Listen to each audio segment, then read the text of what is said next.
என் பேர் செல்லப்பாண்டியன். நான் சினிமா துணை ஏஜெண்டாக இருக்கேன்.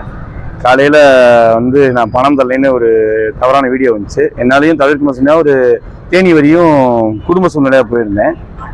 அந்த வீடியோ பிரபலமானனால காவல் நிலையத்துலேருந்து கூப்பிட்டாங்க. பத்திரிகை நண்பர் மாதிரி பேசுகிறேன். காவல் நிலையத்துக்கு கூப்பிட்டோன்னா எல்லாத்துக்குமே அந்த 12 நபருக்கும் காவல் நிலைய ஆய்வாளர் துணை ஆய்வாளர் முன்னாடியே அவங்கவுங்க பணத்தை செட்டில் பண்ணியாச்சு. செட்டில் பண்ணவங்களும் பின்னாடி இருக்காங்க. தம்பி சொல்லுவார், கேட்டுக்கங்க. 12 பேர்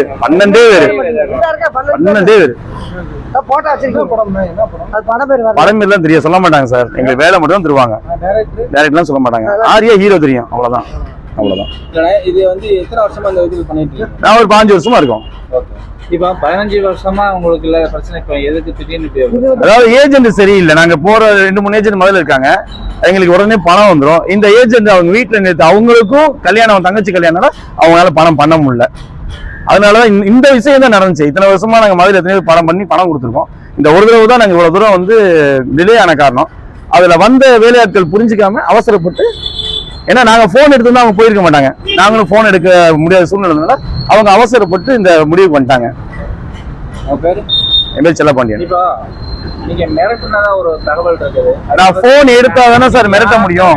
போய் பாரு, நேர்லயே நீங்க யார்கிட்ட வேணாலும் போய் பாரு. மிரட்டுனதா ஒரு தகவல் இருக்குது. அது எனக்கு வந்து பத்திரிகை நண்பர்கள் நேற்று போன் அடிச்சிருக்கீங்க. காவல் துணை ஆய்வாளரும் நேற்று 4 போன் அடிச்சிருக்காங்க. எங்க ஜூனியர் ஆர்டிஸ்டும் போன் அடிச்சாங்க. யாரு போனையும் அட்டன் பண்ணல. அட்டன் பண்ணதுக்கு நான் ப்ரூஃபும் காட்டுறேன்.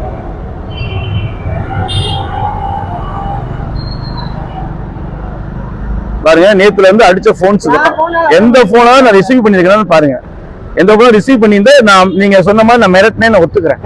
ஏதோ ஒரு போன் நேத்து இந்த இருக்கு, ஏதோ ஒரு போன் ரிசீவ் பண்ணியிருந்தா நான் வந்து மிரட்ட ஒத்துக்கிறேன். இதை எந்த போனுமே எடுக்கல,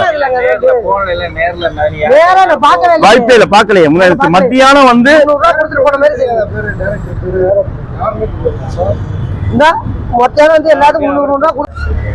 நேற்று நான் பணம் தரலன்னு சொல்லிட்டு திலகநகர் போலீஸ் ஸ்டேஷனில் கம்ப்ளைண்ட் பண்ணியிருந்தேன். இன்றைக்கி வந்து கிட்ட 12 பேருக்கும் பணம் செட்டில் பண்ணிட்டாங்க. 12 பேரோட காசும் இன்றைக்கி அவங்களுக்கு போய் சேர்ந்துருச்சு. அந்த பத்திரிகை உதவியாளருக்கு மிகப்பெரிய நன்றி. என்ன காரணமா வந்து பணம் வந்து இப்போ பத்திரிகையாளர் மூலமாக நான் ப்ரெஸ்ஸில் நியூஸ் கொடுத்ததுனால அதுக்கப்புறம் போலீஸ் எஸ்ஐ சார் மூலியமாகவும் அவங்க சொன்னதுனால அந்த பணம் வந்து இதுவரையும் இல்லை சார்.